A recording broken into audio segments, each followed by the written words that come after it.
ഇത് നമുക്ക് ആദ്യമേ ഉണ്ടാവില്ല. ഇത് എല്ലാവരും ഈ എക്സാംസിനൊക്കെ ഫസ്റ്റ് റാങ്ക് കിട്ടിയ അല്ലെങ്കിൽ ടോപ്പിൽ വന്ന ജോലി നേടിയ കുട്ടികളെല്ലാം ഈ കഴിവ് ഉണ്ടാക്കിയെടുത്തതാണ്. മുൻകാല ചോദ്യ പേപ്പറുകൾ, അത് മുൻകാലം എന്ന് പറയുമ്പോൾ 2021 ശേഷം വന്നിട്ടുള്ള ചോദ്യ പേപ്പർ അനലൈസ് ചെയ്യുമ്പോഴാണ് ഓരോ മോഡ്യൂളിൽ നിന്നും നിങ്ങൾ എത്രത്തോളം പഠിക്കണം, എത്രത്തോളം ഡെപ്തിൽ പഠിക്കണം, എത്രത്തോളം ഗ്രാഹ്യം ഓരോ ഏരിയയിലും ഉണ്ടായിരിക്കണമെന്ന് നമുക്ക് മനസ്സിലാവുക. ഇവിടെ നിങ്ങൾക്ക് എങ്ങനെ വേണോ പഠിക്കാം. ടെക്സ്റ്റ് ബുക്ക് വായിച്ച് പഠിക്കാം. നിങ്ങളുടെ സമയത്തിൻ്റെ അവൈലബിലിറ്റി അനുസരിച്ച് ടെക്സ്റ്റ് ബുക്ക് വായിച്ച് പഠിക്കുകയോ ഗ്രൂപ്പ് സ്റ്റഡി നടത്തുകയോ എങ്ങനെ വേണോ നിങ്ങൾക്ക് പഠിക്കാം. ജോലിയുടെ ഒപ്പം വേണമെങ്കിൽ നിങ്ങൾക്ക് പഠിക്കാം. പക്ഷെ പഠിക്കുമ്പോൾ ഈ കാര്യങ്ങൾ ഉൾപ്പെടുത്തിയിരിക്കുക. ഇതായിരിക്കണം നിങ്ങളുടെ ഫസ്റ്റ് സ്റ്റെപ്പ്. ഇനി പറയാൻ പോകുന്ന കാര്യം പലർക്കും ഇഷ്ടപ്പെടാത്തൊരു കാര്യമാണ്. ഞാൻ ഉള്ളത് മുഖത്ത് നോക്കി പറയുകയാണ്. അതായത് പലർക്കും ഇഷ്ടപ്പെടാത്തൊരു കാര്യമാണ്. നിങ്ങൾ മനസ്സിലാക്കേണ്ടത്, ഞാൻ ഇവിടെ നേരത്തെ തന്നെ പറഞ്ഞു, ടൈപ്പ് ബേസ്ഡ് എന്താണെന്നുള്ളത് നിങ്ങൾ മനസ്സിലാക്കണം. ടൈപ്പ് ബേസ്ഡ് അനാലിസിസ്, അതായത് ഓരോ തരത്തിലുള്ള ചോദ്യങ്ങളെ വേർതിരിച്ച് വെച്ച് അതിനെ ഓരോ കമ്പാർട്ട്മെന്റ് ആക്കി വേണം നിങ്ങൾ പഠിക്കാനായിട്ട് നോക്കുക.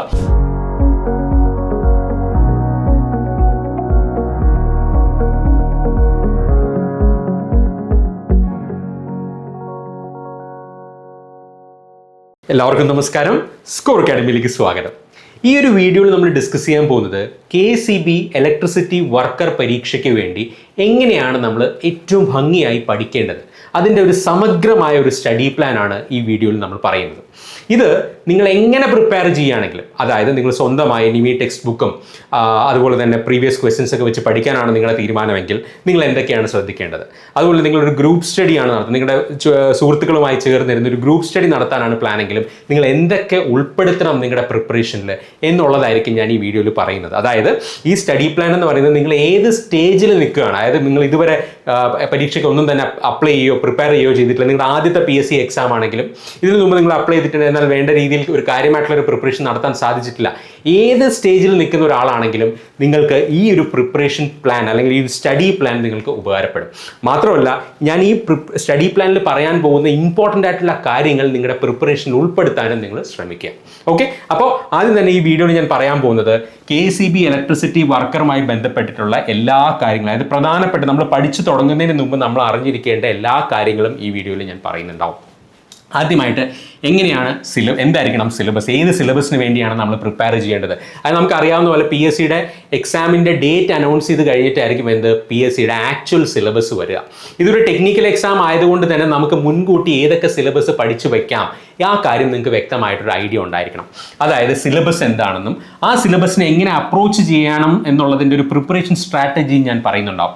അതിനെ ആസ്പദമാക്കിയുള്ള ഒരു എഫക്റ്റീവ് സ്റ്റഡി പ്ലാൻ പറയുന്നുണ്ടാവും. ഇനി പഠിച്ചാൽ മാത്രം മതിയോ? ഇതൊരു കോമ്പറ്റീറ്റീവ് എക്സാം ആണ് അല്ലെ. ഒരു കോമ്പറ്റീറ്റീവ് എക്സാമിന്റെ ഏറ്റവും വലിയ പ്രത്യേകത എന്ന് പറയുന്നത് ഒരു ചോദ്യത്തിനെ എത്രയും വേഗത്തിൽ മനസ്സിലാക്കി അതിൽ തന്നിട്ടുള്ള ഓപ്ഷൻസിൽ നിന്ന് ആൻസർ സെലക്ട് ചെയ്യാനുള്ള കഴിവ് ഉണ്ടാക്കിയെടുക്കുക എന്നുള്ളതാണ്.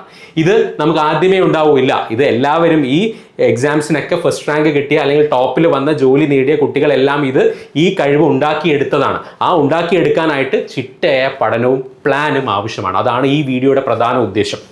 നോക്കുക, എഫക്റ്റീവ് ആയിട്ടുള്ളൊരു സ്റ്റഡി പ്ലാൻ വേണം. അതിനോടൊപ്പം തന്നെ ആ പഠിച്ച കാര്യം എങ്ങനെ റിവൈസ് ചെയ്യാം, അത് എങ്ങനെ പഠിച്ച കാര്യങ്ങൾ എങ്ങനെ പ്രാക്ടീസ് ചെയ്ത് നമ്മുടെ സ്പീഡ് കൂട്ടാം. കാരണം ഞാൻ കഴിഞ്ഞ വീഡിയോയിലും പറഞ്ഞാണ്, ഇതൊരു ITA ലെവൽ എക്സാം ആണ്. ITA ലെവൽ എക്സാം ആയതുകൊണ്ട് തന്നെ ഇവിടെ കട്ട് ഓഫ് എന്ന് പറയുന്നതും അല്ലെങ്കിൽ നമ്മൾ സ്കോർ ചെയ്യേണ്ട മാർക്ക് എന്ന് പറയുന്നതും വളരെ കൂടുതലായിരിക്കണം. അപ്പോൾ അത്രയും കൂടുതൽ മാർക്ക്, അതായത് 100 മാർക്കിനാണ് ചോദ്യം വരുന്നത് അല്ലേ, അത് നമ്മൾ എഴുതേണ്ടത് 90 മിനിറ്റിനുള്ളിലാണ്. അപ്പോൾ സ്പീഡ് എന്ന് പറയുന്നതും തെറ്റുകൂടാതെ സ്പീഡായിട്ട് എഴുതാൻ പറ്റുക എന്ന് പറയുന്ന ഒരു കഴിവും വളർത്തിയെടുക്കേണ്ടത് അത്യാവശ്യമാണ്. അതുകൊണ്ട് തന്നെ റിവിഷനും പ്രാക്ടീസും വളരെ ഇമ്പോർട്ടൻ്റ് ആണ്. പിന്നെ പല കുട്ടികളുടെയും ഒരു ചോദ്യമാണ് ക്വസ്റ്റ്യൻ പേപ്പർ ഏത് മീഡിയത്തിലായിരിക്കും എന്നുള്ളത്. ഞാൻ കഴിഞ്ഞ വീഡിയോയിൽ പറഞ്ഞതാണ്, കഴിഞ്ഞ 2-3 വീഡിയോസിൽ ഞാൻ വ്യക്തമായി പറഞ്ഞാണ് ഇതൊരു ടെക്നിക്കൽ എക്സാം ആണ്. ITA level electrical technical exam ആണ്. അതുകൊണ്ട് തന്നെ മറ്റ് ITA ലെവൽ എക്സാംസ് പോലെ ഇലക്ട്രീഷ്യൻ, ലൈൻമാൻ, ഇലക്ട്രീഷ്യൻ ഹെൽപ്പർ, അങ്ങനത്തെ അല്ലെങ്കിൽ സ്കിൽഡ് അസിസ്റ്റന്റ്, അങ്ങനത്തെ ഉള്ള എല്ലാ എക്സാമും എന്തായിരുന്നു, അതിൻ്റെ മീഡിയം ഓഫ് ലാംഗ്വേജ് അല്ലെങ്കിൽ ലാംഗ്വേജ് എന്ന് പറയുന്നത് എന്തായിരുന്നു, ഇംഗ്ലീഷിലായിരുന്നു ചോദ്യങ്ങൾ വരുന്നത്. അതുകൊണ്ട് അത് തന്നെ നിങ്ങൾ മുന്നിൽ കണ്ട് പ്രിപ്പയർ ചെയ്യുക. ഇനി എക്സാമിന് പ്രിപ്പയർ ചെയ്യാനായിട്ട് എത്ര സമയം കിട്ടും, എക്സാം എന്നത്തേക്ക് പ്രതീക്ഷിക്കാം, അതിനെക്കുറിച്ച് ഞാൻ പറഞ്ഞതാണ്. എങ്ങനെ നോക്കിയാലും നമുക്കൊരു 6 മാസത്തിനുള്ളിൽ എക്സാം വരും, അല്ലെങ്കിൽ 6 മാസമേ ഉള്ളൂ നമുക്ക് മാക്സിമം പഠിക്കാനും റിവൈസ് ചെയ്യാനും എന്നുള്ള ഒരു ധാരണയിൽ വേണം നമ്മൾ പഠിത്തം തുടങ്ങാനും മുന്നോട്ട് കൊണ്ടുപോകാനും. അല്ലാതെ ഒരുപാട് സമയമുണ്ട്, ഒരു സബ്ജക്റ്റ് മാത്രം എടുത്ത് ഒരു 6 മാസം പഠിക്കാനല്ല, നമുക്ക് മൊത്തത്തിൽ ഒരു 6 മാസത്തിനുള്ളിൽ തന്നെ നമുക്ക് എൻറ്റയർ സിലബസ് തീർക്കേണ്ടത് അത്യാവശ്യമാണ്. ആ കാര്യം മനസ്സിലാക്കി വേണം നിങ്ങൾ എന്ത് ചെയ്യാനായിട്ട്, Day 1 തൊട്ട് പഠിച്ചു തുടങ്ങാനായിട്ട്, പ്ലാൻ ചെയ്യാനായിട്ട്. ഇത്രയും കാര്യങ്ങൾ ക്ലിയർ ആണോ? ഞാൻ ഇപ്പോൾ ഈ പറഞ്ഞ കാര്യങ്ങൾ എന്താണ്, നമുക്ക് അറിയാവുന്ന പോലെ ഒരു ജില്ലാതല നിയമനമാണിത്. കഴിഞ്ഞ വീഡിയോയിൽ പറഞ്ഞു. പക്ഷേ ഒരു കോമൺ എക്സാം ആയിരിക്കും, ഒറ്റ എക്സാമേ PSC ഇതിന് വേണ്ടി നടത്താൻ സാധ്യതയുള്ളൂ. അതുകൊണ്ട് അത് മനസ്സിലാക്കുക. ഇനി ഇതൊരു ടെക്നിക്കൽ ക്വാളിഫിക്കേഷൻ ആണ്. ITI ഇലക്ട്രീഷ്യൻ അല്ലെങ്കിൽ വയർമാൻ എന്നാണ് പറഞ്ഞിരിക്കുന്നത്. അതായത് ഒരു ടെക്നിക്കൽ എക്സാം ആണ്. അതുകൊണ്ട് തന്നെ നിങ്ങൾ ആ ടെക്നിക്കൽ ലെവലിലുള്ള ഒരു എക്സാം പ്രതീക്ഷിക്കുക. ആ ലെവലിലുള്ള ക്വസ്റ്റ്യൻസ്, ആ ലെവലിലുള്ള പ്രിപ്പറേഷൻ ആണ് നമുക്ക് ചെയ്യേണ്ടത്. അതുപോലെ തന്നെ ഞാൻ നേരത്തെ തന്നെ പറഞ്ഞു, ടെക്നിക്കൽ സിലബസ് ആണെന്ന് പറഞ്ഞു. അതുപോലെ തന്നെ പ്രിപ്പറേഷൻ ടൈം എന്ന് പറയുന്നത് 6 മാസമാണെന്ന് പറഞ്ഞു. ഇത്രയും കാര്യങ്ങൾ നിങ്ങളുടെ മനസ്സിൽ വെച്ചിട്ട് വേണം ഫസ്റ്റ് സ്റ്റെപ്പ് എടുക്കാനായിട്ട്. ക്ലിയർ ആണോ? ഇനി ഏറ്റവും ഇമ്പോർട്ടൻ്റ് ആയിട്ടുള്ള ടെക്നിക്കൽ സിലബസ്. എന്താണ് ടെക്നിക്കൽ? അതായത് നമ്മൾ ഇപ്പോഴേ പഠിച്ചു വെക്കേണ്ട അല്ലെങ്കിൽ നമ്മുടെ ഫൗണ്ടേഷൻ റെഡിയാക്കി വെക്കേണ്ട ടെക്നിക്കൽ സിലബസ് എന്താണ്? ടെക്നിക്കൽ സിലബസ് എന്ന് പറയുന്നത് ഇത് മറ്റ് ITI ലെവൽ ഇലക്ട്രിക്കൽ എക്സാംസിന്റെ സിലബസ് ഞാൻ അതേപോലെ കാണിച്ചിരിക്കുകയാണ്. ഇതിന്റെ തന്നെ ഡീറ്റെയിൽഡ് സിലബസ് നിങ്ങൾ നോക്കിയാലും നിങ്ങൾക്കൊരു വലിയ ഐഡിയ കിട്ടില്ല. കാരണം അതിൽ എല്ലാ കാര്യങ്ങളും ഒന്ന് ജസ്റ്റ് പറഞ്ഞു പോയിട്ടേ ഉള്ളൂ. പക്ഷെ ചോദ്യ പേപ്പറുകൾ, അതായത് മുൻകാല ചോദ്യ പേപ്പറുകൾ, അത് മുൻകാലം എന്ന് പറയുമ്പോൾ 2021 ശേഷം വന്നിട്ടുള്ള ചോദ്യ പേപ്പർ അനലൈസ് ചെയ്യുമ്പോഴാണ് ഓരോ മോഡ്യൂളിൽ നിന്നും നിങ്ങൾ എത്രത്തോളം പഠിക്കണം, എത്രത്തോളം ഡെപ്തിൽ പഠിക്കണം, എത്രത്തോളം ഗ്രാഹ്യം ഓരോ ഏരിയയിലും ഉണ്ടായിരിക്കണം എന്ന് നമുക്ക് മനസ്സിലാവുക.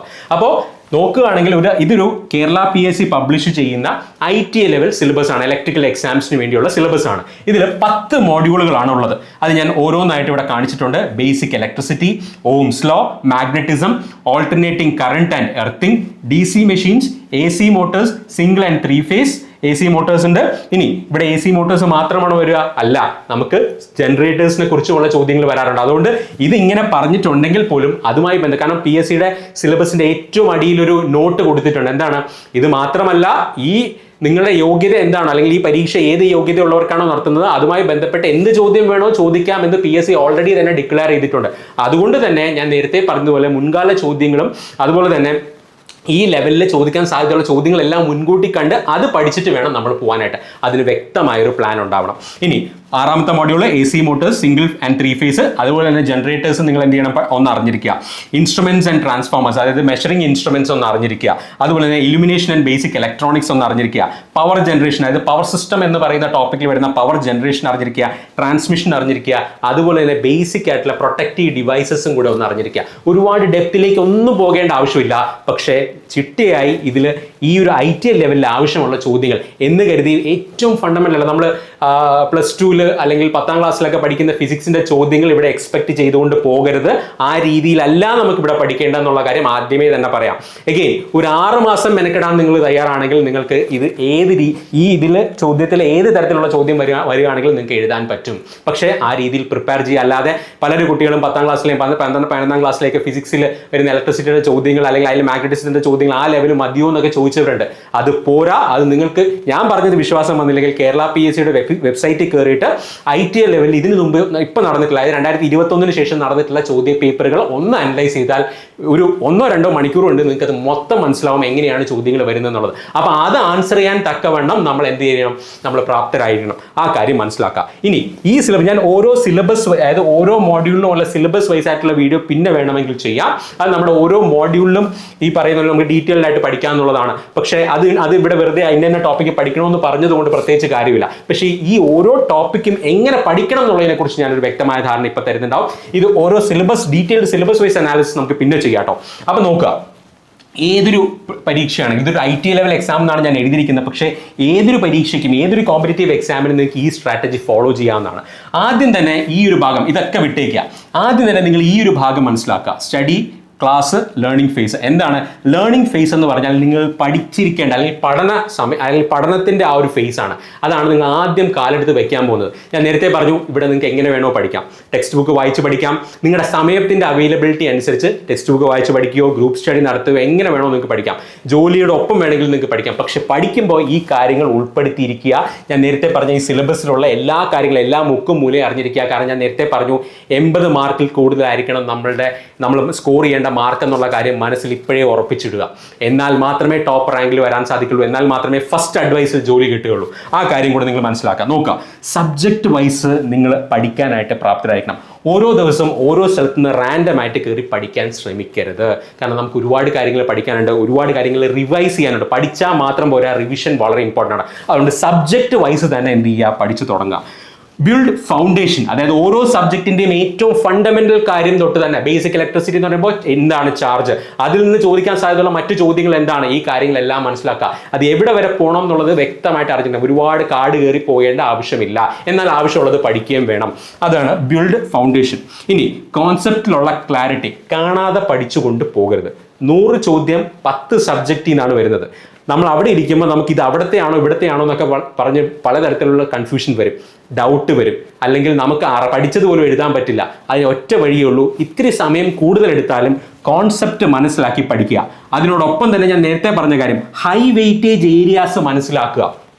ഹൈ വെയിറ്റേജ് ഏരിയാസ് എന്താണ്? ഒരു മോഡ്യൂൾ എടുത്തു കഴിഞ്ഞാൽ അല്ലെങ്കിൽ ഒരു സബ്ജക്റ്റ് എടുത്തു കഴിഞ്ഞാൽ എല്ലായിടത്തുനിന്നും ഒരേ ലെവൽ ഓഫ് ക്വസ്റ്റ്യൻസ് അല്ല വരുന്നത്. ഓരോ ഏരിയാസിൽ നിന്ന് അല്ലെങ്കിൽ ചില സബ്ജക്റ്റിൽ ചില പെർട്ടിക്കുലർ ഏരിയാസിൽ നിന്ന് എന്തായാലും ചോദ്യങ്ങൾ വരും. ആ ഹൈ വെയിറ്റേജ് ഏരിയാസ് മനസ്സിലാക്കി അതിൽ കൂടുതൽ ഊന്നൽ കൊടുത്ത് പഠിക്കുക. അതുപോലെ തന്നെ അത് മാത്രമല്ല, അതിലുള്ള മറ്റ് ഏരിയാസും ഐഡന്റിഫൈ ചെയ്ത് പഠിക്കുക. അങ്ങനെ വേണം പഠിച്ചു തുടങ്ങാനായിട്ട്. ഒരു ദിവസം ഈ മോഡ്യൂളിലെ കുറച്ച് ക്വസ്റ്റ്യൻസ് ചെയ്തു, അടുത്ത ദിവസം ഈ മോഡ്യൂളിൽ ഒരു ക്വസ്റ്റ്യൻ ചെയ്തു, അങ്ങനെയല്ല. സിസ്റ്റമാറ്റിക് ആയിട്ട് subject wise high weightage areas മനസ്സിലാക്കി പഠിച്ചു തുടങ്ങുക. ഇതായിരിക്കണം നിങ്ങളുടെ ഫസ്റ്റ് സ്റ്റെപ്പ്. ഇനി പറയാൻ പോകുന്ന കാര്യം പലർക്കും ഇഷ്ടപ്പെടാത്തൊരു കാര്യമാണ്. ഞാൻ ഉള്ളത് മുഖത്ത് നോക്കി പറയുകയാണ്. അതായത് പലർക്കും ഇഷ്ടപ്പെടാത്തൊരു കാര്യമാണ് ഷോർട്ട് നോട്ട്സ്. സ്വന്തം കൈപ്പടയിൽ നിങ്ങൾ നിങ്ങൾക്ക് എത്ര സമയമില്ലെങ്കിലും സ്വന്തം കൈപ്പടയിൽ ഷോർട്ട് നോട്ട്സ് എഴുതിയേ പറ്റുകയുള്ളൂ.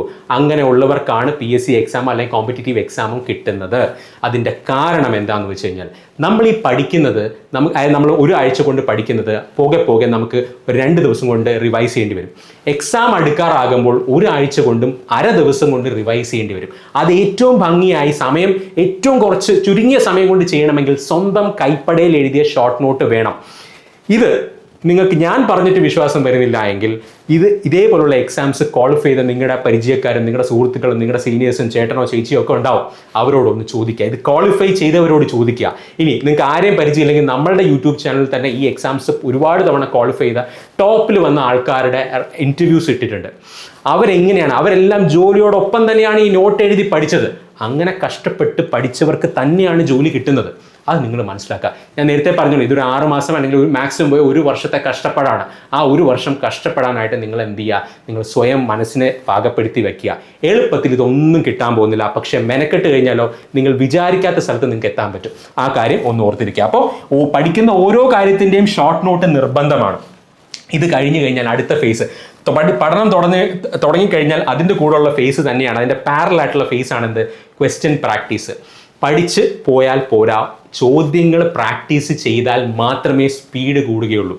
ചോദ്യങ്ങൾ പ്രാക്ടീസ് ചെയ്യുമ്പോൾ തെറ്റ് വന്നോട്ടെ, നല്ല കാര്യം. അത് എക്സാമിന് വരാതിരിക്കണമെങ്കിൽ ഈ തെറ്റ് ഇപ്പോൾ വന്നാലേ പറ്റുള്ളൂ. അപ്പോൾ അതുകൊണ്ട് തന്നെ നിങ്ങൾ എന്ത് ചെയ്യുക? ക്വസ്റ്റ്യൻസിലൂടെ തന്നെ പല കോൺസെപ്റ്റ്സ് പഠിക്കാൻ ശ്രമിക്കുക. അതാണ് കോൺസെപ്റ്റ് ത്രൂ ക്വസ്റ്റ്യൻസ്, CTQ. ക്വസ്റ്റ്യൻസിലൂടെ കോൺസെപ്റ്റ് മനസ്സിലാക്കുക. Revision through questions, RTQ. ക്വസ്റ്റ്യൻസിലൂടെ റിവൈസ് ചെയ്യാൻ ശ്രമിക്കുക. അല്ലാതെ വായിച്ചുകൊണ്ടിരിക്കരുത്. കട്ടിലിൽ കിടന്ന് ഈ പറയുന്ന പാതി ഉറക്കത്തിൽ അല്ലെങ്കിൽ എല്ലാ സുഖസൗകര്യത്തോടുകൂടി ഇരുന്ന് പഠിക്കരുത്. ഒരു മേശയും കസേരയിലും ഇട്ട് അവിടെ ഇരുന്ന് ചോദ്യങ്ങൾ പ്രാക്ടീസ് ചെയ്ത് വീണ്ടും പ്രാക്ടീസ് ചെയ്ത് തന്നെ എന്ത് ചെയ്യുക? പഠിക്കാൻ ശ്രമിക്കുക. അതുപോലെ തന്നെ ഞാൻ നേരത്തെ പറഞ്ഞല്ലോ, ഓരോ ഏരിയയിൽ നിന്ന് പല തരത്തിലുള്ള ചോദ്യങ്ങൾ വരാം. ടൈപ്പ് ബേസ്ഡ് അനാലിസിസ്, അതായത് അത് ഞാൻ എൻ്റെ ഒരു സാമ്പിൾ കാണിക്കുന്നുണ്ടാവും. അപ്പോൾ ആ ടൈപ്പ് ബേസ്ഡ് ആയിട്ടുള്ള ചോദ്യങ്ങൾ മനസ്സിലാക്കി അതിനെ വ്യക്തമായിട്ട് തരംതിരിച്ച് തന്നെ പഠിക്കുക. അതുപോലെ തന്നെ ഇതിൽ തന്നെ നിങ്ങൾ പഠിക്കുമ്പോൾ തന്നെ നിങ്ങൾക്ക് എന്ത് ചെയ്യുക? നിങ്ങൾ സ്വന്തമായിട്ട് പഠിക്കുകയാണെങ്കിലും നിങ്ങൾ തന്നെ സ്വന്തമായിട്ട് ടിപ്സോ ട്രിക്സോ ഒക്കെ എന്ത് ചെയ്യുക? അതിൽ കൊണ്ടുവരാൻ പറ്റുമോ നോക്കുക. അതൊക്കെ നിങ്ങൾക്ക് പെട്ടെന്ന് ആൻസറിലേക്ക് എത്താനും റിവൈസ് ചെയ്യാനും നിങ്ങൾക്ക് ഉപകാരപ്രദമായിരിക്കും. പോയിന്റ് ക്ലിയർ ആണോ?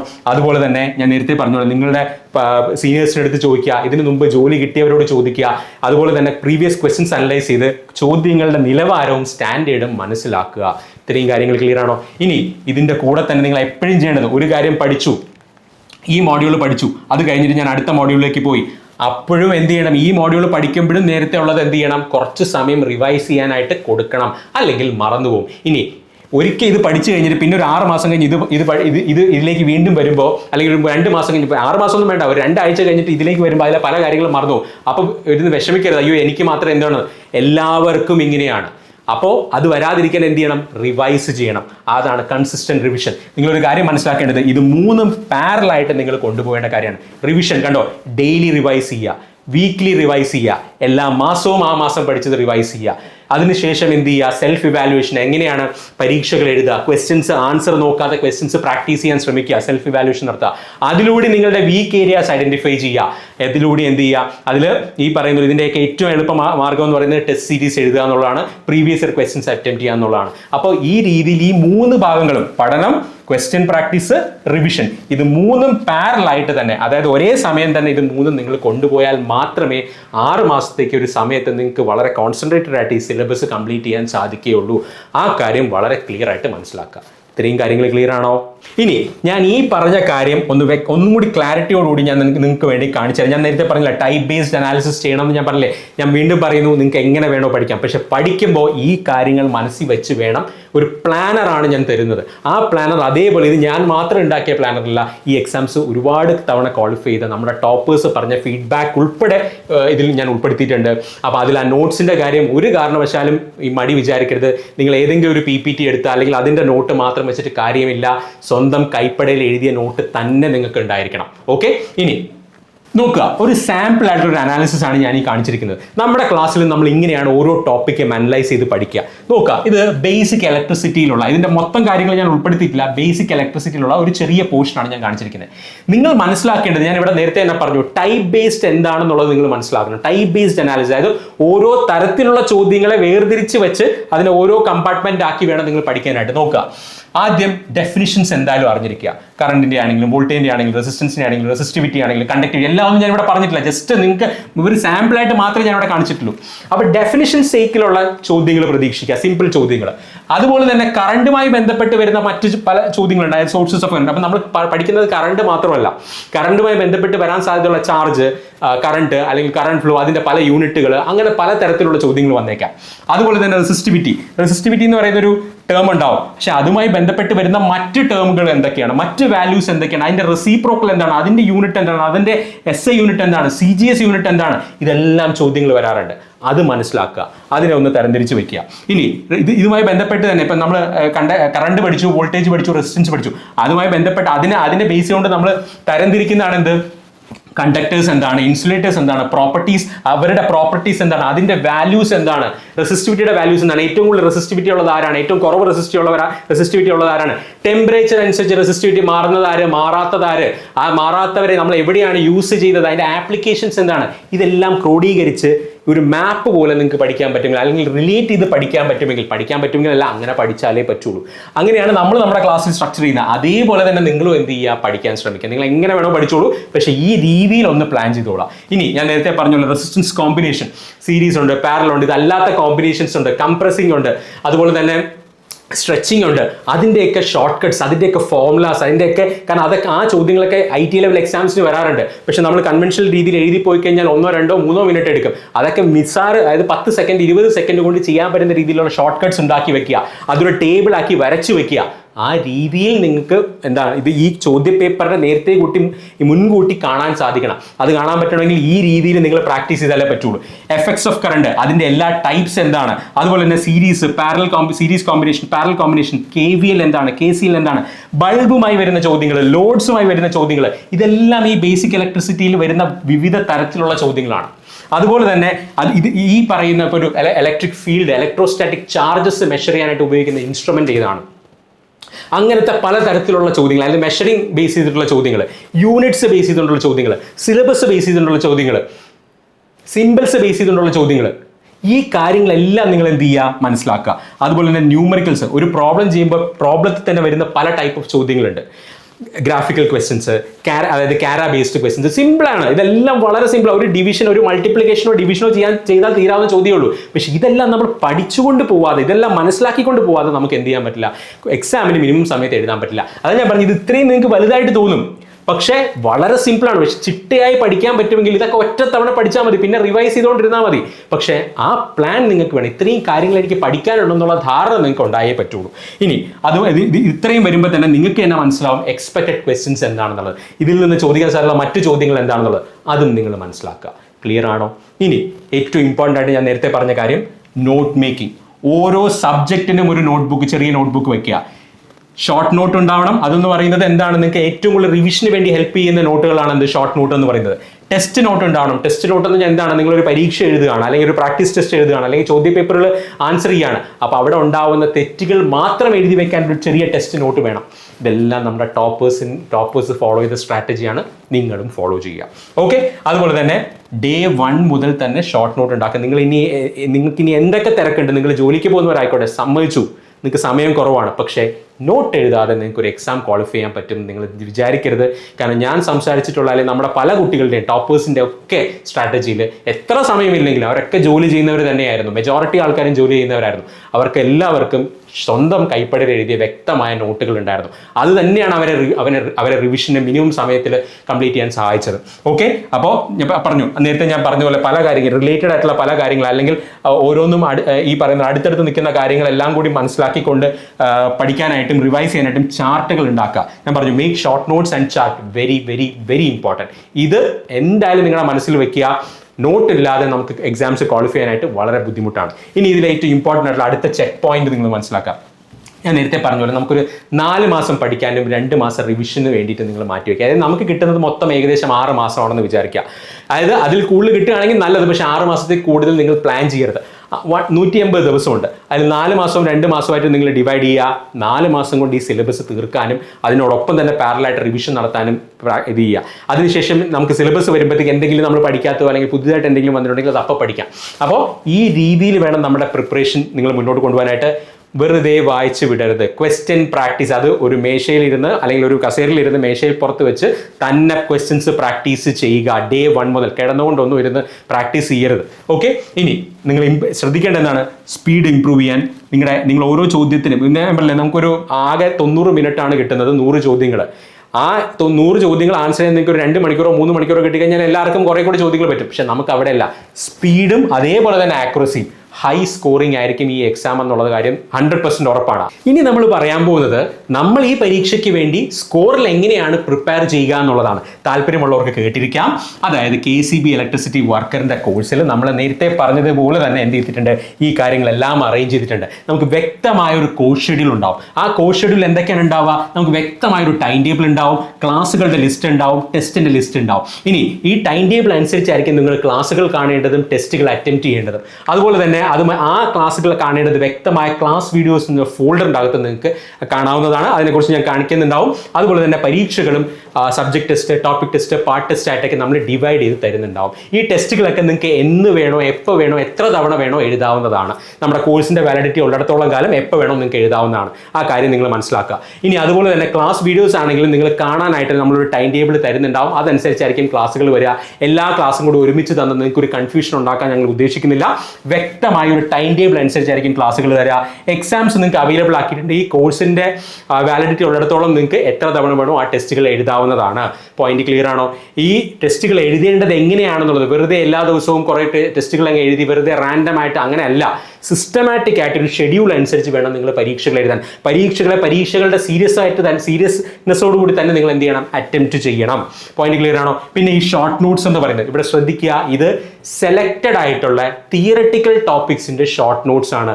ഞാൻ നേരത്തെ പരാമർശിച്ചിട്ടുള്ള ക്ലാസ് നോട്ട്സ് അല്ല. ക്ലാസ് നോട്ട്സ് നിങ്ങൾ സ്വന്തം കൈപ്പടയിൽ നിങ്ങൾ ഷോർട്ട് നോട്ട്സ് ആയിട്ട് തന്നെ എഴുതി വെക്കുക.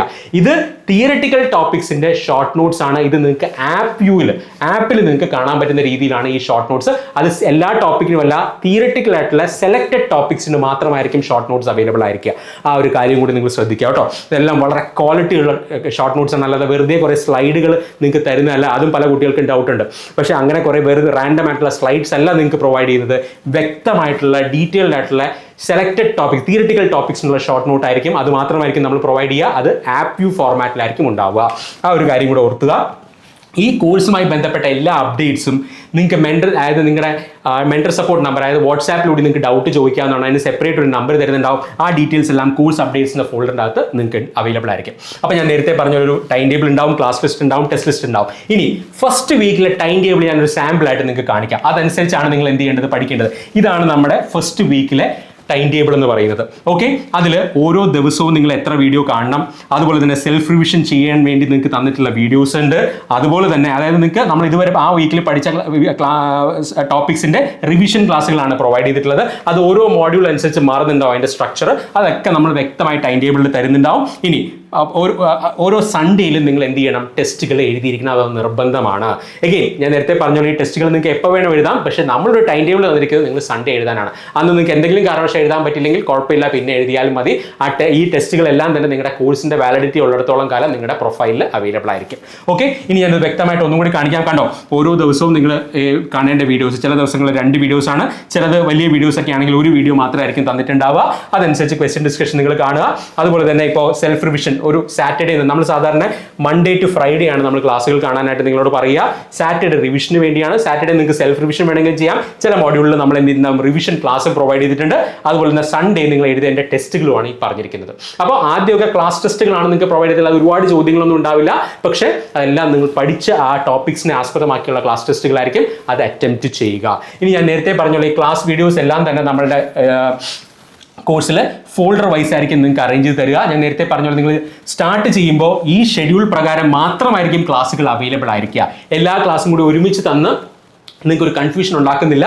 അതുകൊണ്ട് ഓരോ മോഡ്യൂളിൽ എല്ലാ മോഡ്യൂളും അവിടെ തന്നെ ഉണ്ടാവും, പക്ഷേ ടൈം ടേബിൾ അനുസരിച്ചായിരിക്കും ഈ ക്ലാസ്സുകൾ നിങ്ങളുടെ ആപ്പിൽ നിങ്ങൾക്ക് ലഭ്യമായിരിക്കുക. പോയിന്റ് ക്ലിയർ ആണല്ലോ? നോക്കുക, എല്ലാ മോഡ്യൂൾസും പറഞ്ഞിട്ടുണ്ട്. അതിനുശേഷം നമ്മുടെ സിലബസ് ഒക്കെ വന്നു കഴിഞ്ഞിട്ട് നമ്മൾ എയിം സീരീസ് സ്റ്റാർട്ട് ചെയ്യുന്നുണ്ടാവും. അതായത് എക്സ്ക്ലൂസീവ് റിവിഷൻ സീരീസ്, ആ മസ്ദൂറിൻ്റെ അല്ലെങ്കിൽ ഇലക്ട്രിസിറ്റി വർക്കറിൻ്റെ സിലബസിനെ ആസ്പദമാക്കിയുള്ള പക്ക റിവിഷൻ ക്ലാസ്സുകൾ ആ സമയത്ത് നമ്മൾ സ്റ്റാർട്ട് ചെയ്യുന്നുണ്ടാവും. ഇത്രയും കാര്യങ്ങൾ ക്ലിയർ ആണോ? ഇനി ഇപ്പോൾ ഈ ഒരു മോഡ്യൂൾ എടുക്കുകയാണെങ്കിൽ ആ മോഡ്യൂളിൽ തന്നെ നമ്മൾ വീണ്ടും അതിനെ സ്ട്രക്ചർ ചെയ്തിട്ടുണ്ട്. ഞാൻ നേരത്തെ പറഞ്ഞതുപോലെ ഈ സിലബസ് അല്ലെങ്കിൽ ഈ ടൈം ടേബിൾ അനുസരിച്ച് നമ്മൾ എന്ത് ചെയ്തിട്ടുണ്ട്, ഫോൾഡേഴ്സ് ആക്കി നിങ്ങൾക്ക് ഡിവൈഡ് ചെയ്ത് തരുന്നുണ്ടാവും. നോക്കുക, അതെങ്ങനെയാണെന്നും കൂടെ നോക്കുക.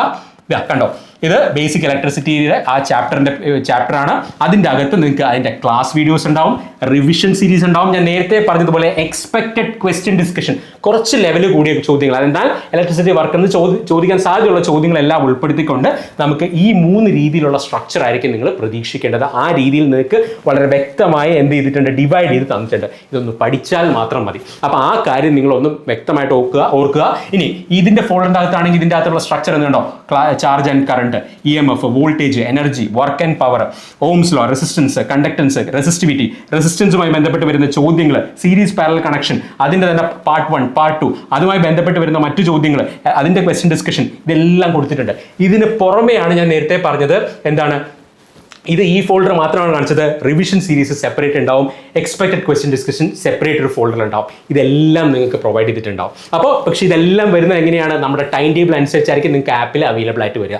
അപ്പോൾ ഈ രീതിയിൽ നിങ്ങൾ ഒന്നുകിൽ ഞാൻ നേരത്തെ പറഞ്ഞ പോലെ നിങ്ങളുടെ പ്രിപ്പറേഷനിൽ ഈ കാര്യങ്ങളെല്ലാം ഉൾപ്പെടുത്തി നിങ്ങളുടേതായ രീതിയിൽ പഠിക്കുക. നമ്മുടെ കോഴ്സിൽ നമ്മൾ ഇങ്ങനെയാണ് സ്ട്രക്ചർ ചെയ്തിരിക്കുന്നത് മനസ്സിലാക്കുക.